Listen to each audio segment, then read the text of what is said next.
اقبال نے اپنے ایک دوست کو لکھا کہ اگر مغرب کی ترقی کے باطن میں جھانک کر دیکھنے کی ہمت رکھتے ہو تو دیکھو، اس کے پیچھے بھی قرآن کے اصول کار فرما ہے۔ لیکن چونکہ انہوں نے قرآن سے مادی ترقی حاصل کرنی تھی تو وہ انہوں نے لے لی۔ مسلمان نے مادی ترقی حاصل کرنی تھی اور قرآن سے روحانی ترقی حاصل کرنی تھی۔ قرآن سے اس نے زندگی کی زیب و زینت بھی لینی تھی اور قرآن سے آخرت کا جمال بھی حاصل کرنا تھا،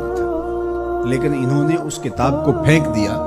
اور نتیجہ کیا ہوا نہ زندگی کا جمال نصیب ہوا، نہ آخرت کا حسن عطا ہوا۔ قرآن انسان کو کھڑا کرتا ہے، انسان کو عروج دیتا ہے، انسان کو اس کی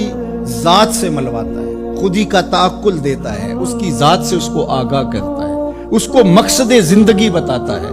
اس کو زندگی گزارنے کا اسلوب بتاتا ہے، اس کو معاد اور آخرت کی زندگی کے بارے بتاتا ہے کہ یہاں رہنا ہے تو کیسے رہنا ہے، وہاں جانے کا راستہ کیا ہے۔ قرآن اس کو مکمل، کامل اور اکمل زندگی عطا فرماتا ہے، لیکن انسان نے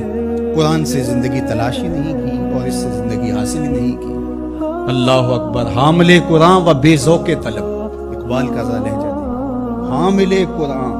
و بے ذوق طلب، العجب ثم العجب ثم العجب۔ اقبال کہتے ہیں افسوس ہے یہ قوم حامل قرآن ہے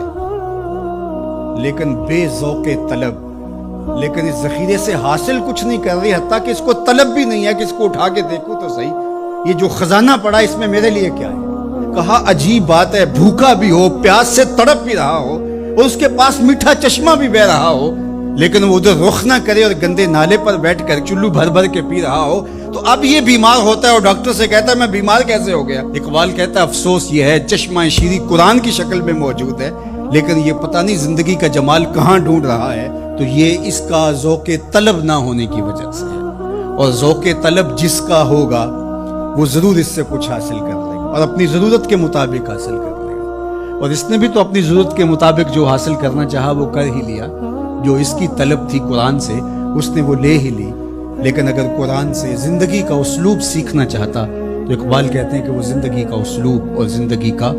جمال اور زندگی کا حسن انسان کو دیتا ہے۔ قرآن یقین کا نور دیتا ہے، اور ہمارا بہت بڑا مرض ذوف الاعتقادی ہے۔ ذوف الاعتقادی قوموں کو کبھی بھی نہیں اٹھنے دیتی، اور دوسرا ان کے نظریات کے اندر یکسوئی پیدا نہیں ہو سکتی، کیونکہ وہ جن لوگوں کے زیر اثر ہوں گے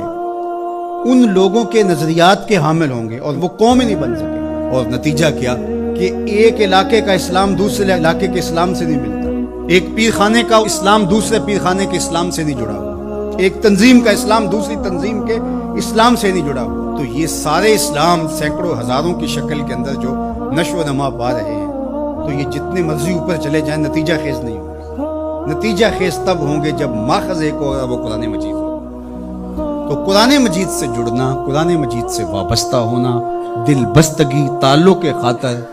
آپ کو وحدت فکر کی ضمانت فراہم کرتا ہے، اور وحدت فکر وحدت امت کا ذریعہ بنتا ہے، اور وحدت امت ہی پھر غلبہ امت کی ضمانت بنتا ہے۔ اس لیے اس امت کو قرآن پہ ہی آنا پڑے گا، اس کے علاوہ اس امت کے دردوں کا کوئی مداوا نہیں ہے اور دکھوں کا کوئی چارہ نہیں ہے۔ اللہ اکبر۔ تو فرمایا وَمَنِ ابْتَغَى الْهُدَى مِنْ غَيْرِهِ أَضَلَّهُ، اور جس نے قرآن سے ہٹ کر کسی اور جگہ سے ہدایت تلاش کی، اللہ اسے گمراہ کر کے رکھ دیا۔ قرآن سے روشنی لے، ان ھذا القرآن یہدی للتی ہی اقوم، یہ قرآن ہے جو وہ راستہ دکھاتا ہے جو بالکل سیدھی ہے۔ تو جس نے قرآن سے ہٹ کر کسی اور جگہ سے راستہ تلاش کیا تو اللہ کے محبوب فرماتے ہیں کہ اللہ